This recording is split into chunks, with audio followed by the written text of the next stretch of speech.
Influence plays a major role in the development of our philosophy.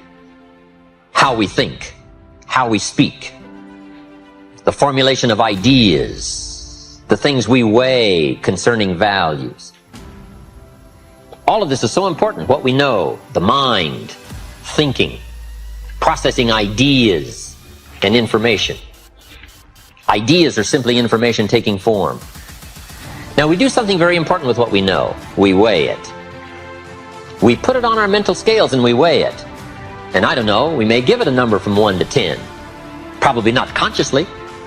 But if we hear something and we come into possession of some information and we give it a 10, we'll probably act on it right away. If we give it a 1, we'll probably let it slide. If it's important, we'll do something about it. If we don't think it's important, we'll probably let it go. But it's so important to evaluate. But here's a very important image, and that is your image of yourself. The way you dress, the way you talk, the way you think, your capacity for learning. All of that is an important image that you have of yourself. The image that you have that if it needs to be learned, you could learn it. If there's a book that needs to be mastered, you could master it. If there's a skill that needs to be learned, why couldn't you get busy now and learn that skill?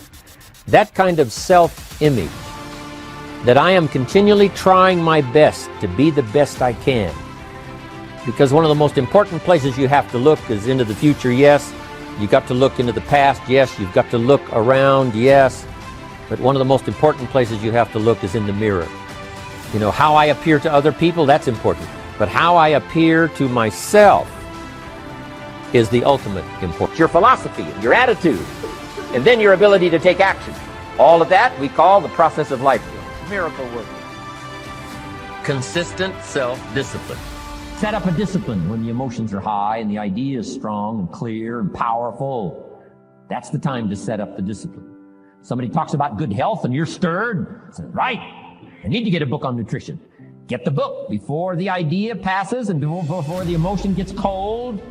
Go for the book. Start the library. Start the process. Fall on the floor. Do some push-ups. Action. Got to take action. Otherwise, the wisdom is wasted. Otherwise, the emotion soon passes. Unless you put it into a disciplined activity. Capture it. Disciplines is called how to capture the emotion and how to capture the wisdom and translate it into equity.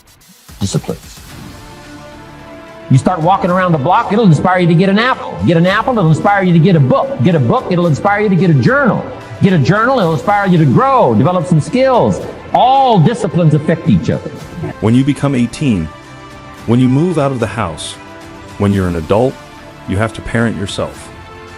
Unless you understand that you've got to parent yourself. You got to push yourself. You're not going to make your dreams come true. What's stopping you? Are you too tired? Didn't get enough sleep? Don't have enough energy? Don't have enough time? Is that what's stopping you right now? Don't have enough money? Is that the thing?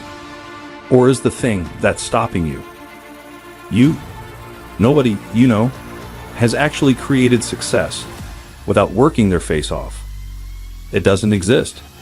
So you can sit and talk about luck. And you can sit and talk about this, that, or the other thing. But I promise you, the only controllable thing you have is your work ethic. Excuses sound best to the person that's making them up. Stop feeling sorry for yourself. I have some millionaire friends who keep working 10 to 12 hours a day, making more million. And it's not because they need the money. It's because of the joy, pleasure, and satisfaction that come to them from being constant winners.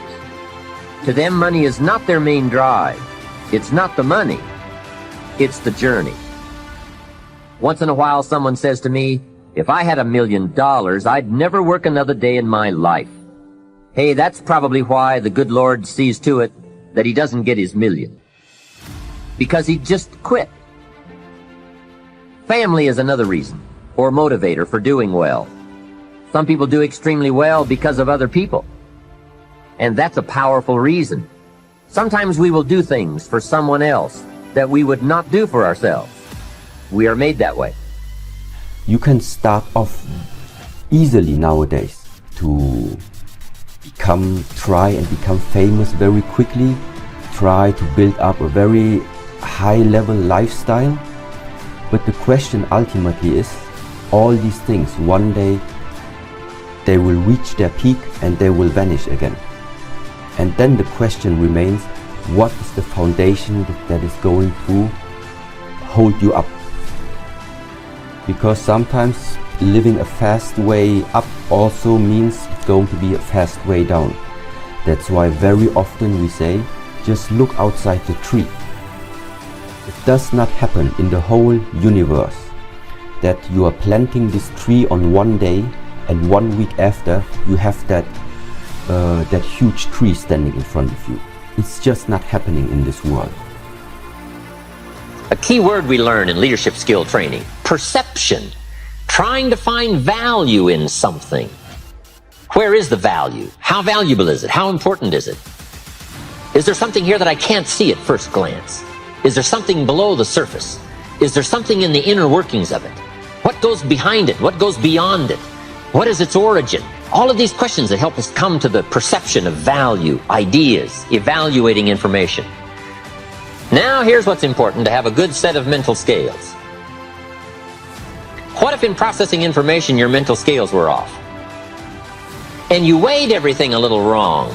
Do you think that would affect your life? The answer is, of course. And all you got to be is a little off for 10 years. And you can imagine what the difference is. I got a key phrase for you. Life accumulates. We either accumulate the debt or the value. We either accumulate the regret or we accumulate the equity. Setting goals is a very important part of our life's process. Guess how many people have a constant plan for setting, rearranging, evaluating, and strengthening the purpose of their goal? The answer is very few. In fact, if you will do this, you will become among the few who do, that become the envy of all who watch. In the leadership seminar, we came up with a whole 10-year plan of goal setting, business goals and personal goals, family goals, economic goals, financial independence. It's a basic fundamental. In fact, if you will work hard on setting goals, put together a plan for setting goals, reevaluate them, rearrange them, constantly talk about them, go over them again and again, I tell you what this process will do in my personal opinion. It'll put you in what's known as the top 5%. And if you want to be successful, if you want your life to really change in major ways, this is one of the fundamentals. A person who has purpose in their life, they have something to go for, some meaning. One writer described it, for some people it becomes a magnificent obsession. And for you and I, maybe it doesn't need to be that dramatic as a magnificent obsession. But it has to be something that does something to us, something that pulls us, especially into the future. You know, there are many influences on us. One is the influence of the past. Some people are always pulled back by the past. Some people are always pulled aside by the distractions. But here's what's powerful. If you have a list of high purpose in your life, it pulls you toward the future.